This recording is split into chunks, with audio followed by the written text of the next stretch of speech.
the rear intake tower on the Nevada side of the lake. So like the movie stated, once a site was decided for the dam, the river had to be moved. That was done by blasting 4 large diversion tunnels out of the solid rock just above the height of the river. Each one of these tunnels ends up being about 3/4 of a mile long and 50 feet in diameter. The men working on this part of the project were allotted 3 years for the contract. They completed this in under 2 years. It came in over a year ahead of schedule. Yeah, a government job, guys.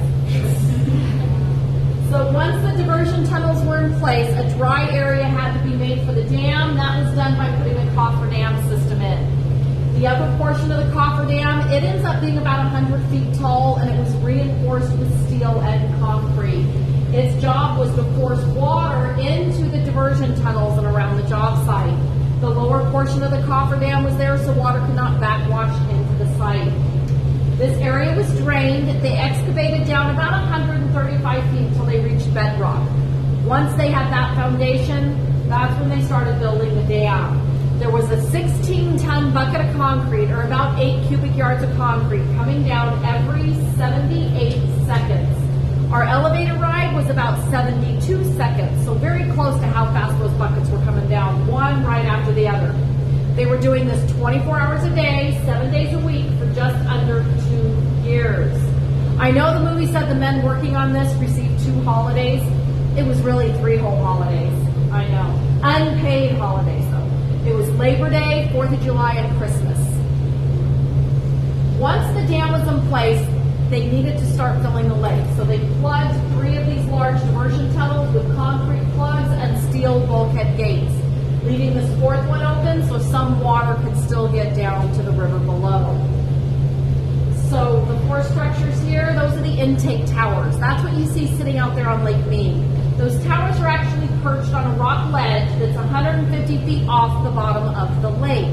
They did that for silt and debris reasons. Once the lake level hit the point where it could be taken in through the intake towers, the final diversion tunnel was plugged. The lower portion of the cofferdam was blasted out. However, this upper portion was too dangerous to blast out since it was reinforced. It is still in place today. It's under about 300 feet of water. So now the way we get water from Lake Mead down to the river below are through the 4 intake towers.